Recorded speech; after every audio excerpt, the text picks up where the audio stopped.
Bonjour et bienvenue à The Debate. Aujourd'hui, on s'attaque à un nom qui est devenu un adjectif, Machiavel. Le mot machiavélique nous vient tout de suite à l'esprit, avec des images de manipulation, de cruauté, une stratégie politique, on va dire, totalement dénuée de morale. Mais la question c'est, est-ce que cette caricature, au fond, rend justice à la complexité de sa pensée? Oui, et c'est exactement ça la question centrale. Parce que derrière le prince, ce fameux manuel, un peu sulfureux, dédié à un monarque, il se cache un autre Machiavel, celui des discours sur la première décade de Tite-Live, qui lui est un théoricien de la République. Le débat qui nous occupe aujourd'hui, c'est donc celui-ci. Machiavel est-il avant tout le penseur du pouvoir autocratique, un réaliste brutal dont la vision est, disons, nécessaire pour comprendre la politique comme un pur rapport de force? C'est tout à fait la thèse que je vais défendre. Je soutiendrai que sa lucidité, un peu crue sur la nature humaine et sur les mécanismes du pouvoir, même si elle dérange, elle offre une grille de lecture qui reste intemporelle et, je pense, indispensable. Il ne nous dit pas comment le monde devrait être, mais bien comment il est. Et moi, je proposerais une lecture un peu différente. Je pense qu'en se focalisant uniquement sur le prince, on ne garde que la moitié, et la moitié la plus sombre de sa pensée. J'avancerais que son analyse la plus profonde, et surtout la plus pertinente pour nos démocraties modernes, elle se trouve dans son éloge des institutions républicaines. Des institutions qui, selon lui, offrent une stabilité bien plus durable que le génie d'un seul homme, aussi impitoyable soit-il. Bon, alors posons les bases. Pour bien comprendre la radicalité du prince, il faut vraiment saisir le contexte. On est en Italie, au début du XVIe siècle. C'est une Italie morcelée, en proie aux invasions, à une instabilité politique chronique. Machiavel, lui, il écrit en exil, c'est un diplomate qui a été déchu. Son but, ce n'est pas de faire une dissertation philosophique sur le bien, pas du tout. C'est un manuel pratique pour créer et conserver un État stable. La valeur suprême, ce n'est pas la morale, c'est l'efficacité politique. Parce que pour lui, le pire de tout, c'est le chaos, la guerre civile. C'est ça qui détruit les peuples. Et c'est tout le sens de sa fameuse formule « J'aime ma patrie plus que mon âme ». Il subordonne la morale de l'individu au salut du collectif, qui est incarné par la survie de l'État. Alors là, oui, je vous suis sur le contexte, ça éclaire beaucoup de choses, mais cette phrase que vous citez, j'aime ma patrie plus que mon âme, c'est précisément le point de rupture. C'est ce qui fonde une autonomie radicale du politique qui le sépare de toute considération éthique ou morale. Et ça mène tout droit à l'idée que la fin justifie les moyens. Bon, c'est une maxime qu'on lui attribue, même s'il ne l'a pas écrite telle qu'elle, mais elle résume parfaitement l'esprit du prince. Le problème, c'est que si la fin, c'est uniquement la conservation du pouvoir, alors les moyens peuvent devenir absolument monstrueux. Ce n'est plus du réalisme, ça, c'est une porte ouverte à la tyrannie. Vous isolez l'efficacité comme seul critère, mais l'efficacité de quoi et à quel prix? Le prix, c'est celui de la survie. La fin, ce n'est pas le pouvoir pour le pouvoir, c'est la stabilité qui protège les citoyens du chaos.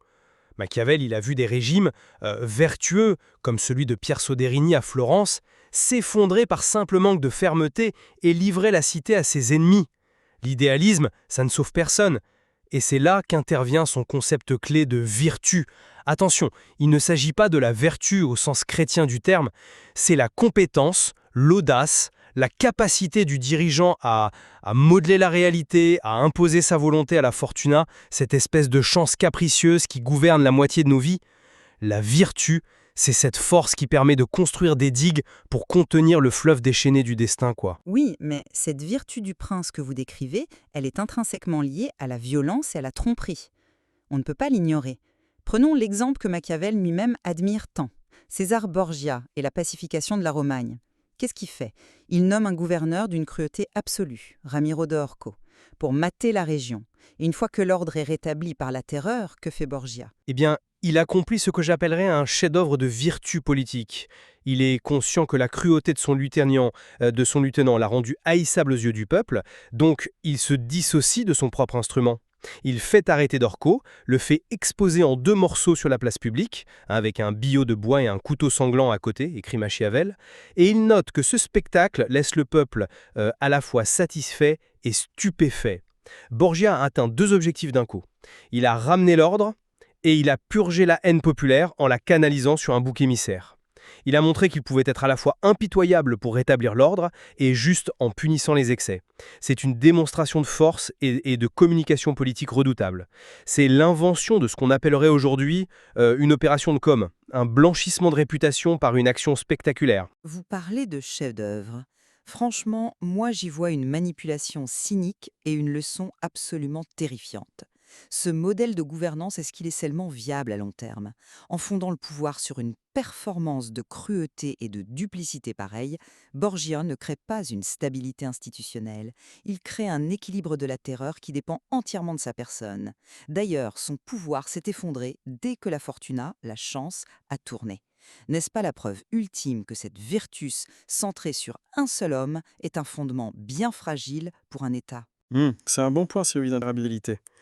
Mais pour Machiavel, dans une situation de crise, de création d'un État, la vertu d'un seul homme est indispensable.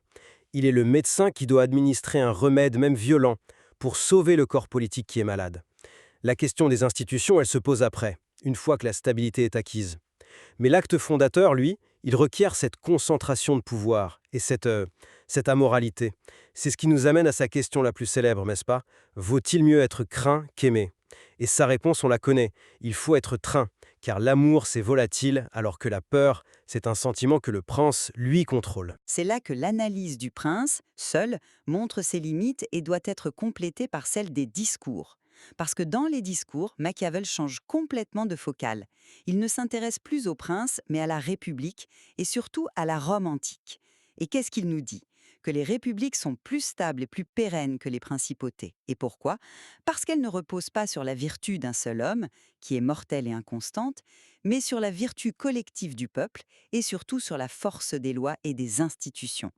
La crainte du châtiment que vous évoquez est remplacée par la crainte des lois, qui, elle, est impersonnelle et s'applique à tous. Je ne nie pas la valeur que Machiavel accorde aux républiques.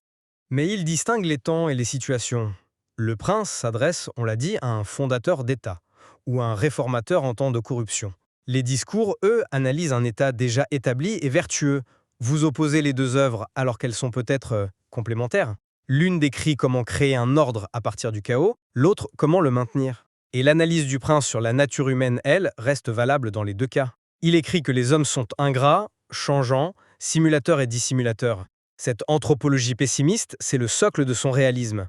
Il faut gouverner les hommes tels qu'ils sont, pas tels qu'on voudrait qu'ils soient. Mais est-ce que cette vision de la nature humaine est vraiment complète? En la posant comme un postulat immutable, il justifie les pires politiques. Dans les discours, il montre tout le contraire.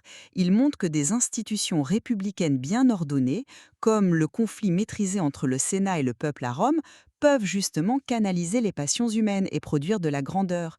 La vertu collective peut transformer l'égoïsme de chacun en une force pour la cité. Votre vision, focalisée sur le prince, ignore que pour Machiavel lui-même, un peuple gouverné par des lois est plus sage et plus constant qu'un prince. Il fait l'éloge du peuple, chose qu'on oublie systématiquement quand on ne lit que le prince. D'accord. Admettons que les deux visions coexistent. Mais revenons à une idée qui est fondamentale dans Le Prince de Machiavel, l'apparence. Les hommes jugent en général plus par les yeux que par les mains. Il en déduit que le prince doit paraître posséder les qualités qu'il n'a pas. Il doit savoir être un grand simulateur et dissimulateur. N'est-ce pas là une description clinique du pouvoir politique à toutes les époques, y compris la nôtre? Le pouvoir, c'est une performance, une gestion des perceptions. C'est une description exacte d'une certaine forme de politique, oui, mais est-ce la seule possible ou la plus souhaitable? Cette obsession de l'apparence, elle mène à un théâtre du pouvoir où la confiance, qui est le vrai ciment d'une société, devient impossible. Si le dirigeant est par essence un trompeur, comment fonder un lien politique qui dure? La Rome républicaine que Machiavel admire tant ne tirait pas sa force de la simulation de ses consuls, mais de la confiance des citoyens dans la majesté de la loi. La vertu du prince est un art de l'illusion. La vertu républicaine, c'est un ensemble de pratiques civiques concrètes.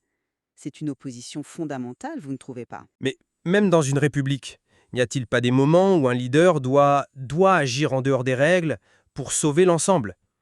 Machiavel analyse lui-même comment la République romaine avait prévu l'institution de la dictature, un pouvoir exceptionnel, limité dans le temps, pour faire face à une menace existentielle. C'est bien la reconnaissance que même le meilleur des systèmes doit parfois s'en remettre à la virtu d'un seul homme qui devra peut-être utiliser des moyens extra-légaux, donc des moyens de prince, pour sauver la République. La logique du prince n'est jamais très loin, même au cœur de la République. Vous pointez une tension réelle, je suis d'accord. Mais la dictature romaine était encadrée par la loi, ce qui est très différent de l'arbitraire du prince. Le dictateur, il rendait des comptes. Le prince de Machiavel, lui, il ne semble en rendre à personne, si ce n'est à sa propre capacité à se maintenir au pouvoir. Et ça pose la question de la finalité. La finalité de la dictature romaine, c'était la survie de la République et de ses libertés. La finalité du prince, ça semble être la survie de son propre pouvoir. C'est une différence de nature, pas de degré. En ne lisant que Le Prince, on adopte une vision où la politique n'est qu'une technique de conservation du pouvoir, alors que les discours nous rappellent qu'elle est aussi, et peut-être surtout, l'art de construire une cité libre. Donc, si je résume ma position, c'est que Le Prince offre une analyse, une sorte d'anatomie du pouvoir, froide, dérangeante, mais universelle.